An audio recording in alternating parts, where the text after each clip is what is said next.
Shalom, saudara-saudara yang terkasih di dalam Tuhan. Kembali pagi ini kita akan mendengarkan firman Tuhan.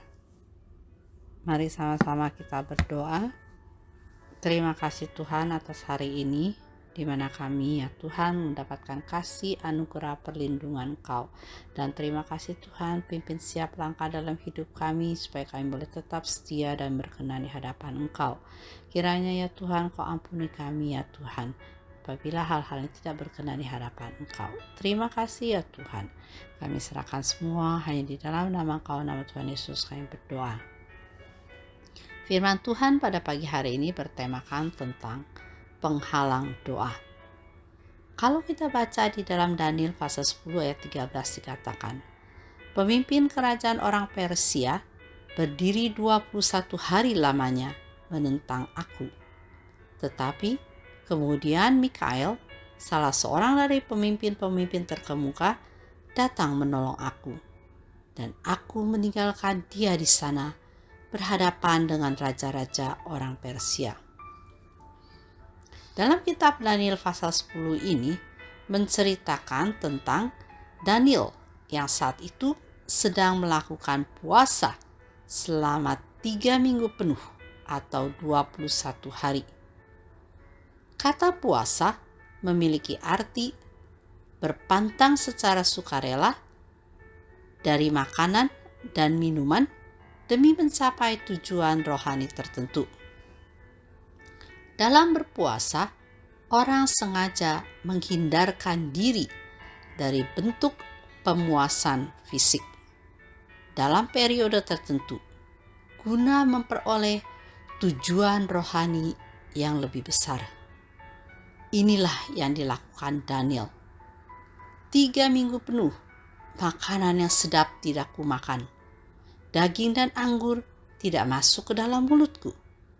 Dan aku tidak berurap sampai berlalu 3 minggu penuh. Ini terdapat di dalam Daniel pasal 10 ayat yang ketiga. Tujuannya adalah untuk mendapatkan pewahyuan secara khusus dari Tuhan. Setelah melakukan puasa selama 21 hari, akhirnya Daniel mendapatkan sebuah penglihatan. Seorang malaikat menghampirinya dan menyampaikan sebuah pesan dari Tuhan. Kalau kita baca dalam Daniel pasal 10 ayat 12 dikatakan, janganlah takut, Daniel, sebab telah didengarkan perkataanmu sejak hari pertama engkau berniat untuk mendapatkan pengertian dan untuk merendahkan dirimu di hadapan Allahmu. Dan aku datang oleh karena perkataanmu itu. Malaikat tersebut memberitahukan bahwa doa yang Daniel panjatkan kepada Tuhan sesungguhnya sudah didengar oleh Tuhan sejak hari pertama ia berdoa.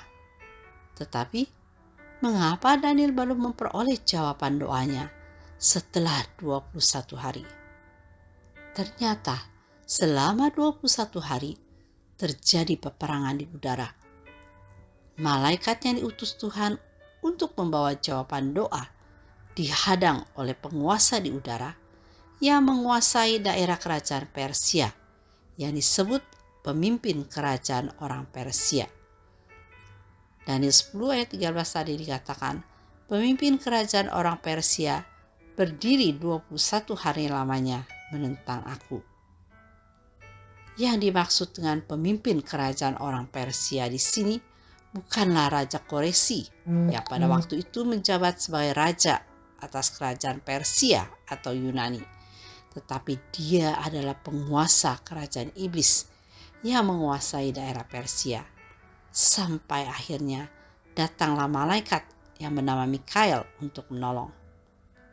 Iblis adalah penghalang utama bagi orang percaya untuk memperoleh jawaban doa. Oleh karena itu, iblis tidak suka kalau kita mendapat jawaban atau pertolongan dari Tuhan.